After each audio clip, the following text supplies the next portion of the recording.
All right, I would like to welcome all of you to today's Power Your Lunch Hour program. I'm Vanessa Hansel, the Assistant Director at the North 65 Chamber. We will be recording today's presentation and the Q&A session that follows.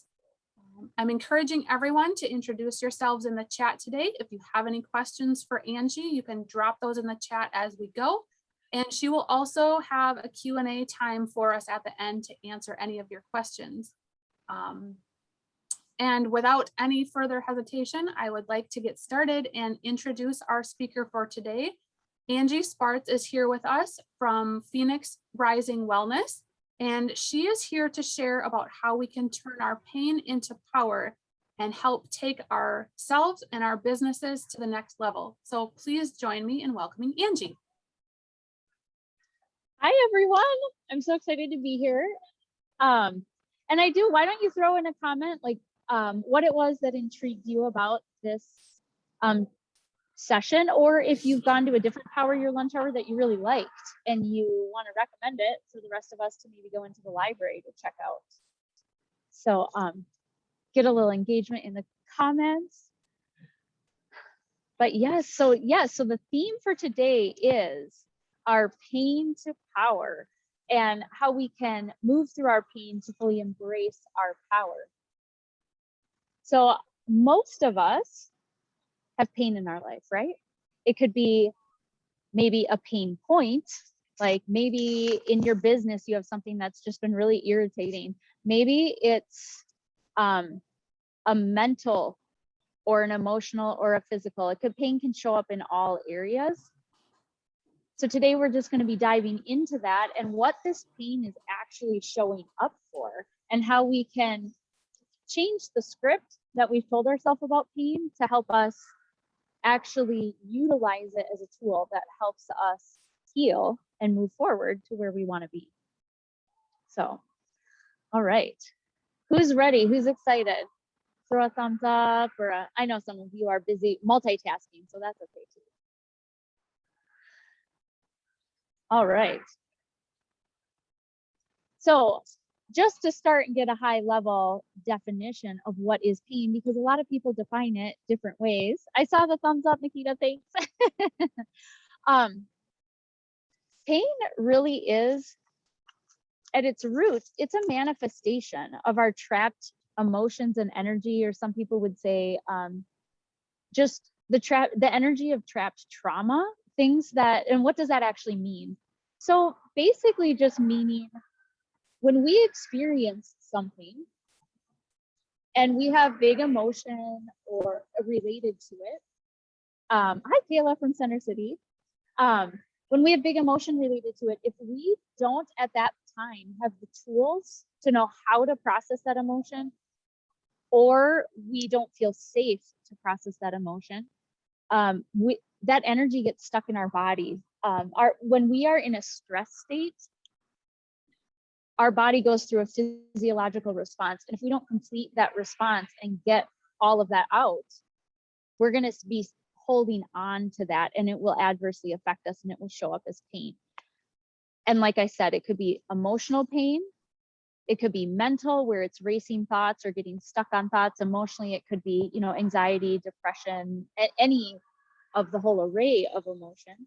And physically, we all know what physical pain is, right? Could be an injury, it could be a sickness, something chronic or something acute. So what we want to do with our pain is start to learn how to partner with it, see it as something that is trying to send us a message. So I am going to read a couple quotes to give some perspective on what we're trying to do when we listen to our bodies and see this pain as a message from our body. This is actually from a quote from the book Burnout, The Secret to Unlocking the Stress Cycle. So if you have, has anyone read it? If you have, hands up or throw in a comment. Me. If you haven't read it, I highly recommend it. It's written by Emily and Amelia Nagoski, and it basically goes over at a really high level, like the difference between stressor and stress, and how to different ways to complete the stress cycle so we can move through it and find balance and stay in health. So here's a quote from it. Most of us have spent our whole lives being taught to believe everyone else's opinion about our bodies rather than to believe what our bodies are trying to tell us. For some of us, it's been so long since we listened to our bodies, we hardly know how to start understanding what they're trying to tell us, much less how to trust and believe what they're saying. To make matters worse, the more exhausted we are, the noisier the signal is, and the harder it is to hear the message. All your body requires of you is that you turn toward it with kindness and compassion, with non-judgment and plain vanilla acceptance of all your contradictory emotions, beliefs, and longings.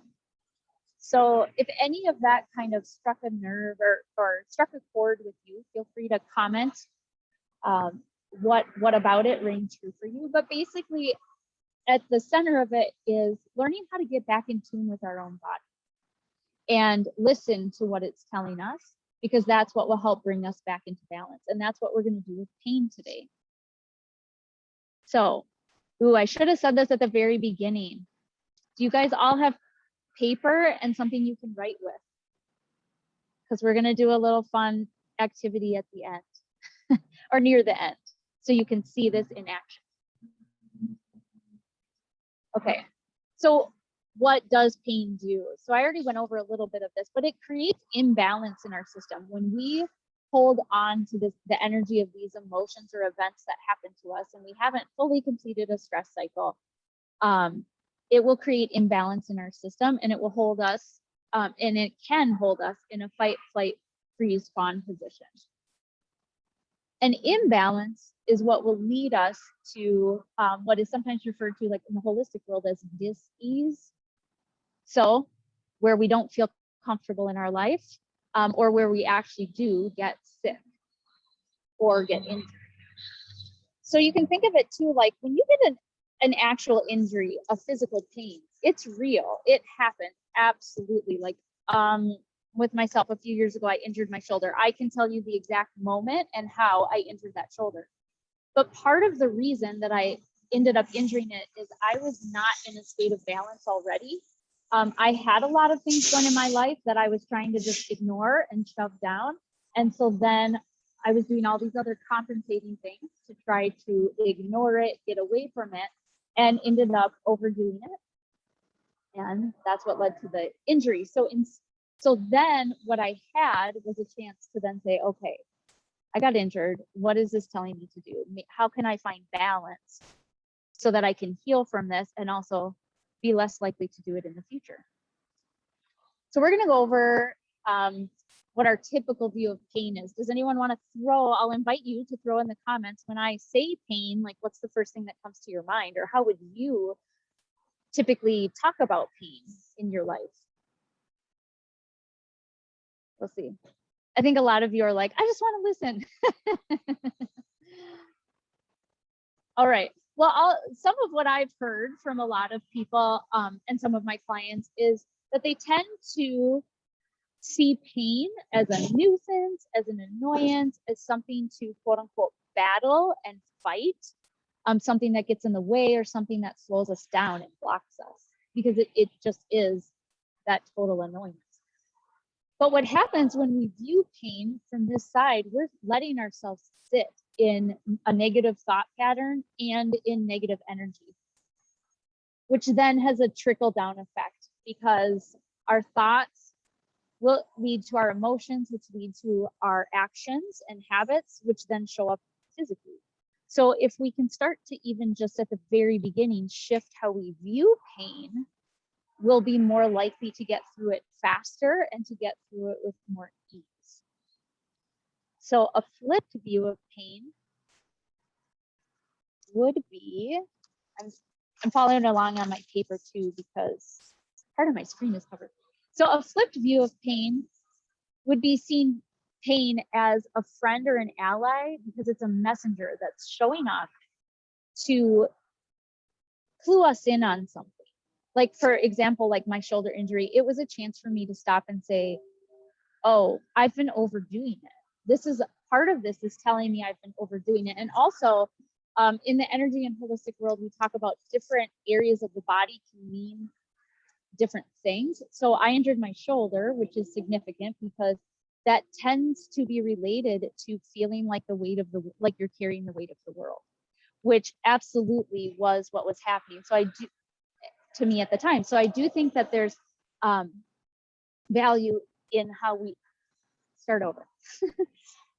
That's part of the reason why my injury showed up in my shoulder versus like in my back or in my knee, because it really was related to the fact that I felt like all of the responsibility was on me, all of the weight of the world was on me. So even how I got injured was a sign to me of what was out of balance in my life.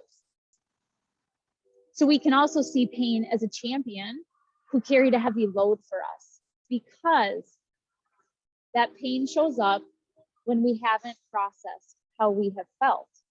But why haven't we processed how we felt? Well, we don't process our emotions, like I said, when we either don't have the tools or we don't feel safe. Have you ever been in that situation where you're feeling, maybe you're in a meeting and you're getting really overwhelmed by what's being said, but you feel like, I can't show that right now. I can't cry right now, or I can't lose it and yell right now. So you kind of stuff it in. That energy is still there. And if we don't take it out and deal with it, our body holds on to it until we're ready to face it. And when we're ready to face it tends to be when the pain shows up, because the pain is then saying, okay, it's time to look at all this stuff that you've been keeping inside. I like to use the analogy of that closet. Like, how often do we have things that we're like, I don't know what to do with this, so we shove it in a closet or we shove it in a drawer and we try to just ignore it. And eventually that closet gets too full and we need to open the door and clean it out. So we think of the pain showing up as a chance to say, time to open the closet and go through what we've been holding on to. Does anyone have any questions so far? No? Okay. So we're going to embrace pain as an opportunity to learn, grow, and heal, leading to reaching a new level. Not only in your life, but also in your business. And here we go. So this benefit of a transformed view of pain is that we're basically seeing pain as a partner that's alongside us to help us heal. And this transformed view can help us bring awareness to what's actually causing the pain. It can give us that pause to say, what patterns have been showing up in my life that have led me to this pain? And now I have an opportunity to shift those patterns or to see them in a different light. It's an opportunity to show more love and compassion, because if we approach the pain that we're experiencing from a place of love, we're actually choosing to love ourselves more, because that pain is a part of us. So if we're trying to avoid the pain or we're complaining about the pain, at some level, we're actually complaining about ourselves, because that pain is part of us in those moments. We can also learn more about ourselves in general, like what fears have held us back. And we can learn the power that we do have to step through this pain. We can learn more about what brings us balance and also what unleashes our power. So give me a heck yeah if you're excited. If you want to learn more and unleash your power. No one wants to unleash their power? No. Okay, awesome. I've got some heck yes now. So your question might be, oh, went the wrong direction. But how? How do we do this? Because this sounds amazing. Or actually, truth be told, some of you might not think it sounds amazing. Some of you might be like, I don't know if I buy into this. I don't know if I'm ready to come alongside my pain and welcome it and say, be friendly to it. And that is totally okay to be in that place. We have permission to be wherever we're at in this moment. And giving yourself that permission is also a very important step in being able to move through it. Because a lot of times when we resist, you know, the whole, have you heard the phrase, what we resist persists?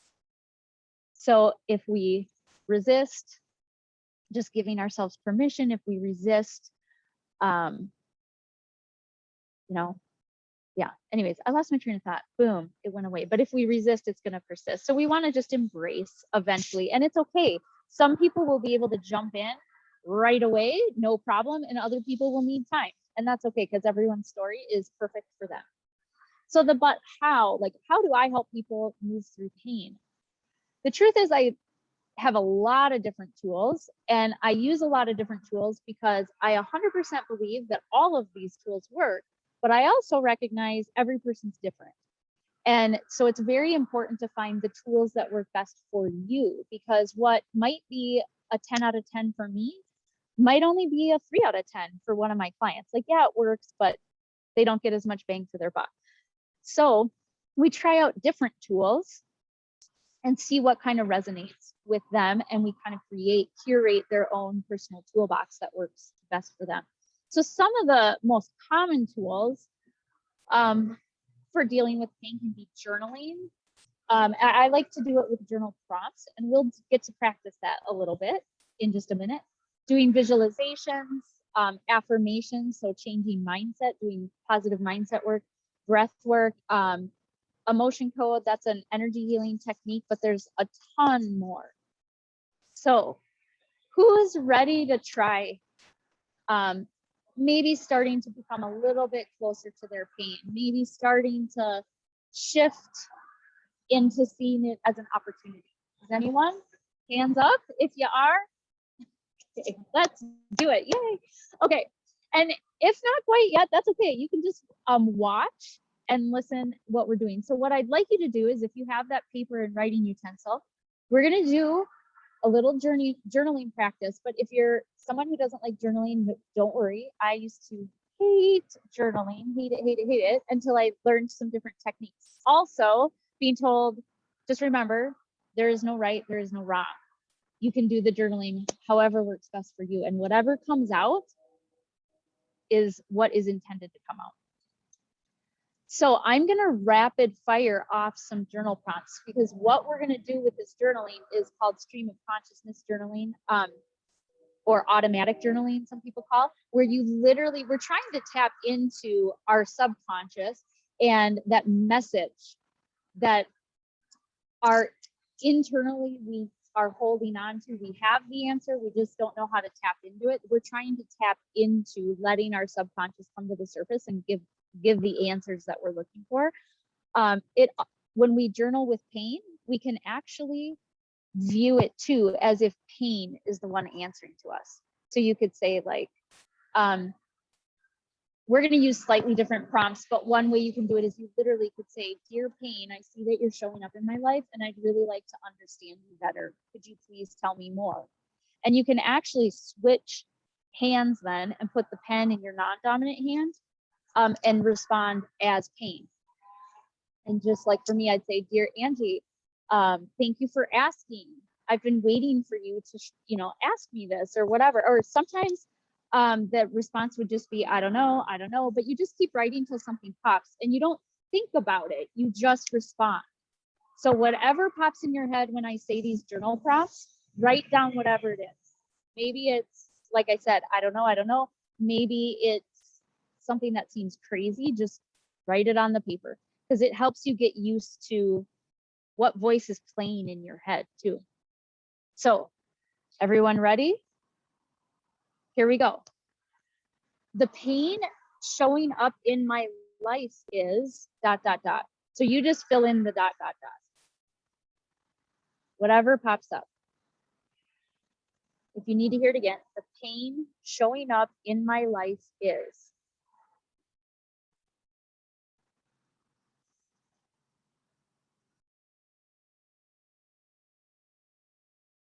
The biggest pain holding me back in my business is.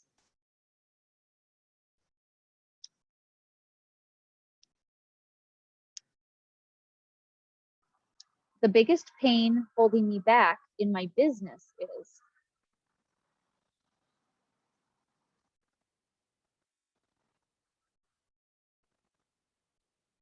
The benefit I get from staying in pain is.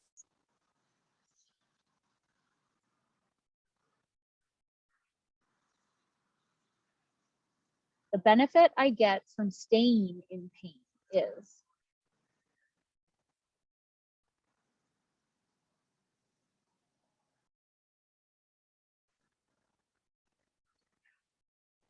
Pain is showing up for me to help me learn.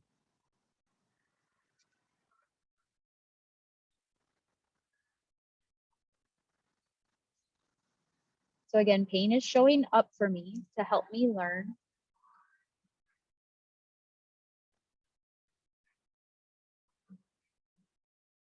And pain wants me to know.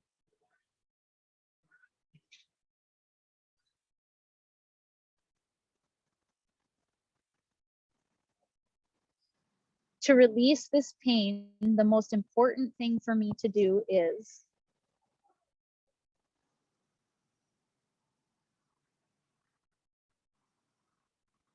To release this pain, the most important thing for me to do is.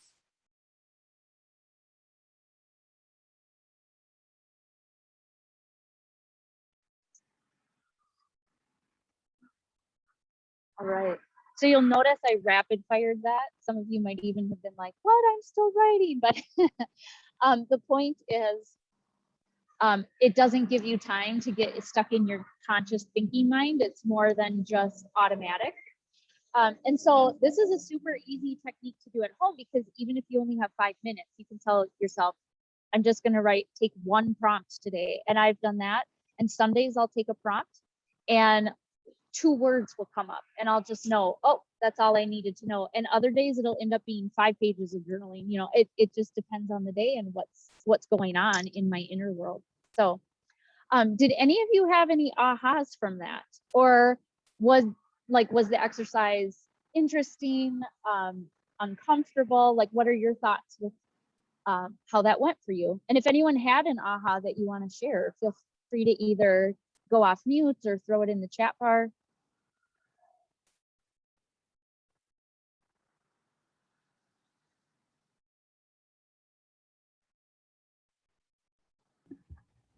I will say something. Okay, awesome. Welcome, Deanna. So I'm struggling with the word pain. That's part of it, is that mine is more like anxiety about situational stuff right now. So I had to reword it a little bit for myself. Yeah. But the pain was something I had to wrap my head around because I don't define it as pain. So.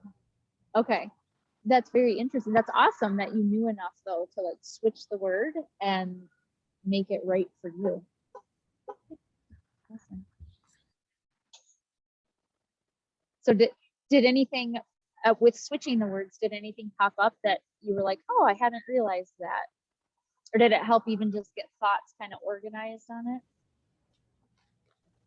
It was nice to be able to take the 2 minutes of self-care time right now. I'll put it that way. So in the midst of crazy. It was a good reminder, to just slow down and have faith, and it'll work out type of thing. Awesome. Jessica's saying it felt awkward at first, but about 3 prompts, prompts in, things started flowing more easily. Oh, I love that. That's super normal. But I love when people are able, like you, Jessica, to feel the difference between when it feels awkward and then all of a sudden when you hit the flow, because that just tells you a little bit more about yourself. And now you know, like, oh, that's what it feels like. And so when you do this stuff on your own, if you choose to, you have that experience of knowing what it feels like to really be in the flow.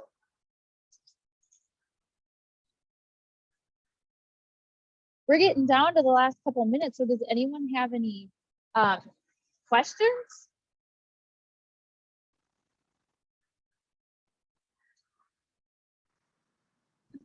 Angie, I think it would be worth explaining what emotion coding is. Oh, awesome. I will do that. Yes. So the emotion coding, it's a technique where, I mentioned we trap emotions. Well, that energy gets stuck in us, and there's all these different tools to get it out. And it's a tool that uses the concept of muscle testing to help identify what emotions we have trapped.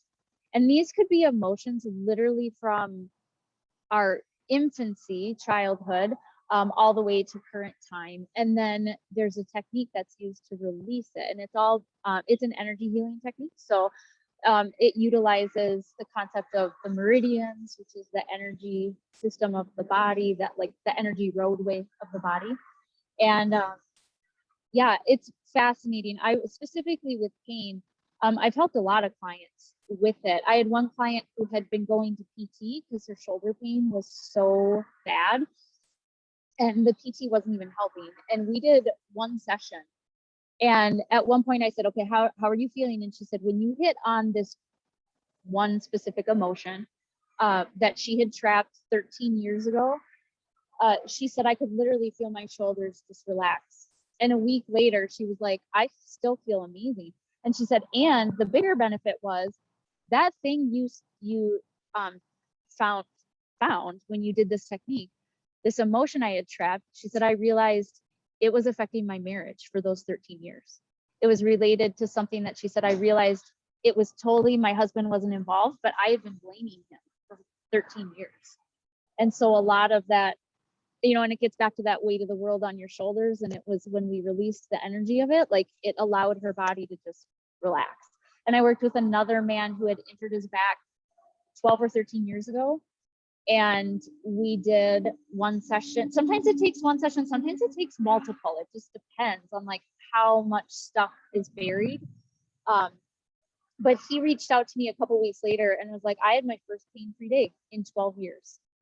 So it's pretty amazing to be able to work alongside people and help them see results like that. It's awesome. Did that answer your question, or do you have any more? Like, I kept it really high level because I could go for a really long time on the details. I think it's just one of those buzz phrases that, you know, people aren't in the hocus pocus Yeah. for like, just Yeah. to get Yeah. an idea of what it is. So Yep. Yep. I guess I'm just going to help as far as like networking, right? So what would be your ideal referral? Well, thank you for asking. I love working with people who are at that place where they are just like, I've been stuck and I don't like where I'm at. I do work with people one-off too, you know, for just like, I have this one pain or whatever. But yeah, I love working especially too with parents, because any work we do as parents directly impacts their children. And I have a heart for that. Like, I do work with some kids. I love working with kids because their energy tends to be really open and you tend to see results quickly. Plus I feel like, oh my gosh, if we can teach kids how to get them the tools when they were young so they don't end up trapping all this junk and having to deal with it in their 40s, that's amazing too. So yeah, so I love working with I predominantly work with women who are parents, but that's not my only client, but that tends to be the person who is attracted to working with me. Yeah. And people who are maybe have never done energy work but are open to the idea of it, because a lot of what I do is in the energy healing world. So thanks for asking. Does anyone else have any questions or comments?